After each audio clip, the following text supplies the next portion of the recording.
Bonjour tout le monde, aujourd'hui je vous fais une vidéo qui va vous parler, vous aider, j'espère, dans des situations où les personnes seraient face à des maladies. Pour ceux et celles qui me suivent depuis maintenant quelques temps, vous devez savoir que j'ai une maladie auto-immune qui s'appelle un lupus, j'ai attrapé aussi la maladie de Lyme, bref, voilà, j'ai cumulé un petit peu tout ça. À savoir que bien entendu la maladie de Lyme c'est par piqûre de tique, donc là c'est vraiment pour des promenades successives on va dire dans les bois, j'habite à côté des bois et franchement bien entendu on est plus exposé que quelqu'un qui serait en plein centre-ville qui n'irait jamais se promener dans les parcs ou dans les bois. Bref voilà. Je voulais faire cette vidéo puisque au niveau de l'intitulé, je ne sais pas trop encore comment je vais l'appeler franchement, puisque cette vidéo est vraiment faite pour aider les personnes à se soigner, guérir entre guillemets toutes les maladies. Alors bien entendu, je ne vais pas vous donner un protocole pour soigner les maladies. Je vais vous expliquer surtout et avant tout l'impact du mental sur le corps en fait et sur le physique, tout simplement. Il y a pas mal de bouquins qui existent par rapport à ça, sur vraiment les conséquences psychologiques sur le corps et les correspondances. Donc il y a pas mal de bouquins qui sont assez intéressants, qu'on se sert aussi. Moi je sais qu'au niveau de la naturo, je regarde un petit peu. Pour l'hypo, l'hypertension, à chaque fois c'est un peu la même chose et on voit le schéma des gens est vraiment proche de ce qui peut y être marqué dans les livres. Donc vraiment à savoir que l'impact de votre psyché a un énorme impact au niveau de votre santé. Voilà, donc bien entendu, cette vidéo ne va pas vous soigner de toutes vos maladies, on est bien d'accord, mais va vous donner un chemin peut-être à suivre pour mettre en place des processus qui vont vous aider à guérir. Voilà, c'est plutôt dans ce sens-là qu'il faudra interpréter cette vidéo en fait. Je vais vous parler donc du coup de mon expérience personnelle, puisque souvent, bien entendu, les connaissances débutent de ses expériences, de sa recherche, de sa vie, voilà, du chemin qu'on mène et qu'on a mené aussi pour retrouver la santé dans mon cas par exemple. Je vais dissocier ici deux choses particulières, le côté purement physique on va dire et le côté psychique. Pour rappel, d'une manière générale, pour se soigner ou guérir ou mettre en pause, voilà, ou aller mieux d'une manière générale face à énormément de maladies, il faut s'inquiéter surtout de votre état de santé, de vos intestins. C'est une des plus grosses priorités, je pense, dans n'importe quelle maladie. Et il faut aussi, bien entendu, vous inquiéter de ce que vous allez pouvoir manger. Puisque l'alimentation est le carburant que vous allez donner à votre corps, tout simplement. Et pour le coup, comment on pourrait dire ça, une alimentation équilibrée est nécessaire. Je pense que d'une manière générale, le régime signalé est pas trop mal pour beaucoup de cas, puisque c'est un régime hypotoxique. Donc ça va vous éviter d'apporter des toxines supplémentaires dans votre corps qui est déjà fatigué, puisque vous êtes malade, on est bien d'accord. Voilà, donc il va falloir penser aussi à nettoyer, à faire sortir tout ce que vous avez en cochonnerie, toxines, etc. dans votre corps par vos émonctoires, avec un travail personnalisé pour chaque personne. Donc je vous conseille bien entendu d'aller voir des professionnels qui vont étudier votre terrain propre, parce que chaque personne a un terrain particulier pour essayer de refaire surface au niveau de votre corps, enfin du moins pour que votre corps aille mieux. Ça, c'est le côté, on va dire, physique. Il y a tellement d'autres choses à faire, aller voir sur les métaux lourds, etc. Ça, c'est vraiment le côté très physique du côté médical, on va dire, ou médecine douce. Vous pouvez voir un énergéticien, etc., qui va vous aider. Les fleurs de bac sont un très bon soutien au niveau du côté psychologique, psychique. Donc, il y a beaucoup de choses à mettre en place de ce côté-là. Pour ça, je vous conseille vraiment d'aller voir quelqu'un qui est naturopathe. Moi, je sais que je suis naturopathe, je fais des consultations en Dordogne et j'aide les gens à refaire surface au niveau physique. On a d'extrêmement bons résultats. Le jeûne, bien entendu, je n'en parlerai jamais assez, est vraiment salutaire pour quasiment toutes les maladies. Bien entendu, il vaut mieux se faire accompagner, puisque quand on est sous traitement, c'est très compliqué de réduire. Enfin voilà, il faut faire des petites choses. Il y a des descentes alimentaires, des reprises alimentaires, etc. Ici, dans cette vidéo, je vais surtout vous parler donc de l'impact du psyché sur le corps physique, puisque bien entendu, le corps, quand on a des pensées positives ou négatives, on attire un peu les pensées, nous sommes émetteurs de pensées et récepteurs aussi de ce que nos pensées entraînent. Voilà, c'est un peu, quand on envoie des énergies positives, on reçoit des énergies positives, quand on envoie des énergies négatives, on renvoie des énergies négatives. C'est la même chose pour au niveau des pensées. Si vous pensez par exemple toute la journée que vous êtes malade, que vous n'allez pas bien, que vous avez mal ci, que vous avez mal là, vous n'irez jamais mieux en fait. Ça c'est une évidence. Quand on se bloque d'une manière négative sur ce qui ne va pas, on ne reçoit que encore plus de choses négatives pour essayer de vous faire changer justement votre façon de concevoir et de percevoir la vie et les choses. Bien entendu, quand on souffre, on est bien d'accord, il n'y a rien d'agréable, c'est toujours, comme on pourrait dire, facile à dire et pas facile à faire. Je suis une expérience vivante, c'est pour ça que je me permets ici de vous faire cette vidéo et de vous partager aussi mon expérience. Je vais vous raconter ma petite histoire et je vais vous expliquer du coup comment ça s'est passé pour moi, mon chemin, etc. Je vais pas y aller dans les détails puisque sinon ça va durer 14 heures la vidéo, mais je vais y aller vite fait pour essayer de vous faire comprendre les choses. Lorsque j'étais adolescente, même bien avant, lorsque j'avais, à la mort de mon père, pour tout vous dire, à 4 ans, j'ai eu, on appelle ça un choc émotionnel, on est bien d'accord, qui m'a même coupé le sifflet puisque j'étais bègue. Je le suis, je pense toujours, parce qu'on est toujours bègue, en fait, quelque part. Je reconnais les gens qui sont bègues, qui ont travaillé, qui ne bégayent plus, mais je sais à l'oreille entendre qu'ils étaient bègues, par exemple. Voilà, donc ce choc émotionnel, en fait, qui a eu une empreinte assez importante sur mon côté physique par le bégaiement, ça a été vraiment l'extériorisation du choc que j'ai pu subir. Et j'ai évolué avec beaucoup de questions, beaucoup de choses qui m'ont torturée, qui m'ont... Voilà, enfin j'ai grandi dans un état un peu, comment on pourrait dire... Alors je n'ai jamais été... bon déjà j'ai été très branchée spiritualité depuis toute petite, puisque bien entendu lorsqu'on perd quelqu'un aussi jeune, on se pose des questions sur avant, après, etc. Il y a des portes qui s'ouvrent. C'est ce qui explique aujourd'hui d'ailleurs ce que je suis, donc la chance que j'ai eue quelque part de vivre ça pour devenir ce que je suis aujourd'hui.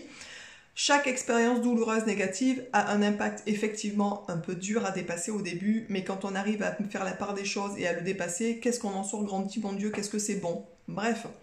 À savoir donc, pour vous donner un exemple par rapport à cette période où je n'allais pas bien psychologiquement, du coup j'étais triste, j'étais très mélancolique, plutôt que triste d'ailleurs, j'étais très mélancolique, j'observais le monde tout le temps, je regardais les gens. Mon grand jeu, entre guillemets, ce que j'aimais faire, c'était m'asseoir par exemple dans un bar, boire un coup et observer la vie, les gens, comment ils bougeaient, comment ils se comportaient, ce qu'ils disaient, et j'étais blasée. Déjà, genre à 12, pas 12 ans, je sortais pas, mais peut-être à... Je sais pas, parce que j'ai pas de souvenir de très tôt de ma vie en fait, mais peut-être que quand je commençais à sortir vers 16 ans, quelque chose comme ça, j'ai mis en place cette espèce d'observatoire en fait.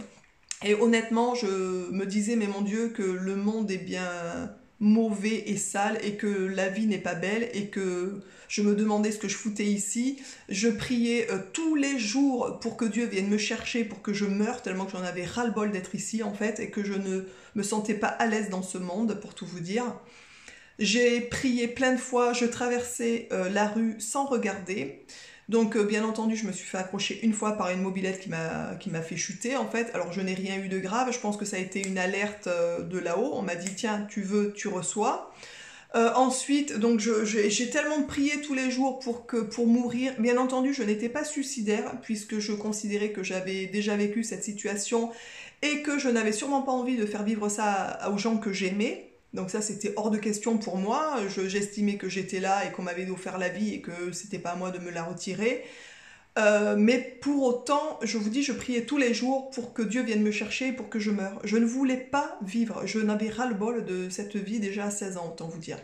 Cette situation a duré à peu près jusqu'à l'âge de 20 ans, quelque chose comme ça, le temps de digérer, d'absorber les choses, de pouvoir digérer, de grandir, de voir la vie différemment, d'observer les choses d'un autre angle. Mais pour autant, pour tout vous dire, l'impact qu'a eu cette période sur ma vie, c'est-à-dire que petit à petit, vous êtes exaucé, c'est-à-dire vous demandez, vous recevez. Ça, c'est pour tout le monde en fait. Donc, je traversais sans regarder, je me suis fait accrocher, ce qui est tout à fait normal. Je n'ai rien eu de grave, mais je pense que ça a été, pour moi, comme je vous l'ai dit, un avertissement de me montrer que quand on voulait, on recevait. J'ai demandé donc 52 milliards de fois de mourir et qu'on vienne me chercher.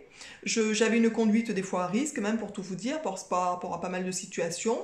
Et bien entendu, à force de le demander, on le reçoit, on est bien d'accord. Donc ce que j'ai reçu une maladie auto-immune, on va dire qui peut être mortelle.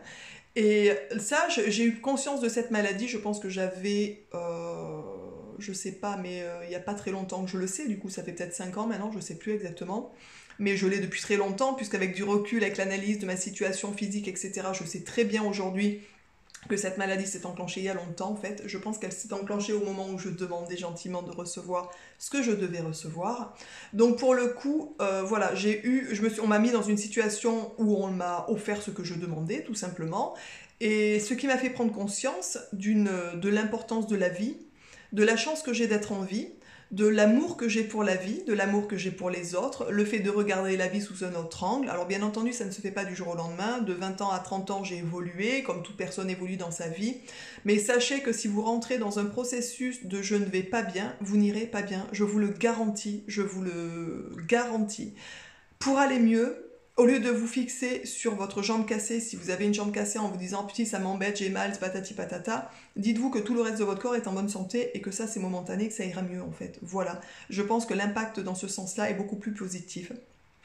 Demandez à aller bien, à être en santé, de prier pour être en bonne santé, avec de bonnes énergies. Les bonnes énergies vont vous faire une bonne santé, etc. Honnêtement, l'impact du psychique sur le physique est énorme en fait. À savoir, comme je vous l'ai dit, que tout ce que vous allez demander, vous allez le recevoir. Tout ce que vous allez émettre en pensée sera rendu de la même manière. C'est-à-dire que si vos pensées sont positives, vous allez recevoir des choses positives. Si vos pensées sont négatives, vous allez recevoir des choses négatives et votre situation va pas arrêter de se détériorer jusqu'à temps que vous compreniez que vous êtes une personne de lumière, une personne qui avait besoin de vivre dans l'amour, avec de l'amour, en vous offrant à vous-même et aux autres de l'amour, et votre situation va s'arranger, va vraiment s'améliorer, mais vraiment spectaculairement parlant, c'est le cas de le dire. Bien entendu, si vous avez une vie à côté complètement dépravée, que vous mangez n'importe quoi, que vous fumez, que vous buvez, que vous sortez, que vous dormez pas, que vous... Bien entendu, on est bien d'accord, votre physique ne va pas être dans de bonnes vibrations. L'un ne va pas sans l'autre. Et c'est vraiment une harmonie entre le psychique et le physique. Donnez-vous de l'amour, apportez-vous des choses au niveau du corps qui vont vous faire du bien physiquement. Et vous allez voir que psychologiquement, vous allez aller de mieux en mieux. On sait que les gens qui mangent, par exemple, beaucoup de viande peuvent être des gens agressifs ou énervés, un peu plus tendus.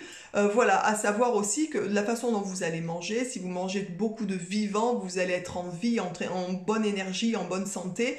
Si vous mangez beaucoup de choses mortes, alors les animaux, mais aussi beaucoup de boîtes de conserve, des produits tout prêts, etc., qui n'ont aucune vitalité, aucun bien-être pour votre santé, en fait, vous allez vous dégrader petit à petit. Et petit à petit, ça va avoir un impact aussi sur votre psychique, qui va être de moins en moins bien, qui va roumer de plus en plus, qui va tout le temps se traîner, pas aimer la vie, pas regarder ce qui va pas, critiquer, etc. À chaque fois que vous allez critiquer et mettre une critique sur quelque chose ou sur quelqu'un, dites-vous que cela va vous revenir aussi dessus. Voilà, c'est juste une petite aparté que je voulais faire sur cette vidéo pour vous donner un bon conseil de comment aller mieux dans votre vie physique au niveau de vos maladies. Sachez que l'impact que vous allez avoir sur votre physique, sur votre psychique est autant important. Regardez le verre à moitié plein et non pas le verre à moitié vide. Ceci est un exercice, on pourrait appeler ça un exercice. Faites-vous le bilan dans votre journée à qu'est-ce qui a été et pas qu'est-ce qui n'a pas été. Voilà, tous les jours, tenez un cahier de qu'est-ce que je vais mettre en place aujourd'hui dans ma vie pour aller bien, quelques petits gestes je vais pouvoir faire pour faire du bien à quelqu'un. Vous allez voir que tout ça, petit à petit, bien entendu, quand on regarde tout le temps le verre à moitié vide, on ne va pas regarder le verre à moitié plein du jour au lendemain, mais c'est un exercice tous les jours. Tenez votre cahier du bien-être, tenez votre cahier de la bonne humeur, tenez votre cahier de la bonne pensée. Ne vous focalisez pas sur ce qui ne va pas, focalisez-vous sur ce qui va. Vous avez un accident de voiture, votre bagnole est défoncée, écoutez, effectivement, financièrement parlant, c'est chaud, mais regardez le reste, dites-vous, mon Dieu merci, je suis en bonne santé, je n'ai pas été touché par ça. Le reste, c'est que du matériel. Demandez à ce qu'on vous aide à vous racheter une voiture, vous allez recevoir. Honnêtement, je dis pas ça, voilà, enfin... Je le dis par expérience, par vécu, je vois des gens autour de moi qui sont malades, qui sont tout le temps en train de se plaindre, qui ne vont jamais et qui n'iront jamais mieux. Regardez, quand vous changez de mentalité, quand vous regardez les choses d'une manière différente, quand vous vous ouvrez à la spiritualité, quand vous vous ouvrez aux énergies vitales, quand vous vous ouvrez à tout ça, vous avez tout qui s'ouvre en vous en fait. Vous avez le cœur qui va s'ouvrir au niveau du chakra, vous avez plein de choses qui vont s'ouvrir, vous allez être utile pour vous et pour les autres. Faites cet exercice de bonheur et du bien-être tous les jours, tous les jours. Et si vous avez une journée qui est moins bonne que les autres, et malheureusement ça arrive à tout le monde, on est tous confrontés à des choses dramatiques, des deuils, des décès, des accidents, n'importe quoi dans une vie, sachez qu'au bout du tunnel, il y a toujours la lumière et regardez toujours cette lumière, même quand vous êtes au plus mal, dites-vous qu'il y a toujours la lumière et avancez vers elle. Ne vous tournez pas vers le noir en fait, jamais, jamais, jamais. Voilà, j'espère que cette vidéo vous aura plu, qu'elle vous sera surtout utile, qu'elle vous apportera une énergie, un impact, un déclic pour faire en sorte que votre vie s'arrange et que votre façon de regarder la vie et les choses soit meilleure pour vous et pour les autres. Je vous embrasse tous et toutes bien fort. N'hésitez pas à partager cette vidéo, n'hésitez pas à commenter. Dites-moi comment vous êtes face à votre maladie, à vos soucis, si vous êtes plutôt à regarder le verre à moitié vide et qu'est-ce que vous avez mis en place et qu'est-ce qui fonctionne pour vous. Voilà, je vous embrasse tous et toutes bien fort et je vous dis donc à très vite dans une prochaine vidéo. Ciao!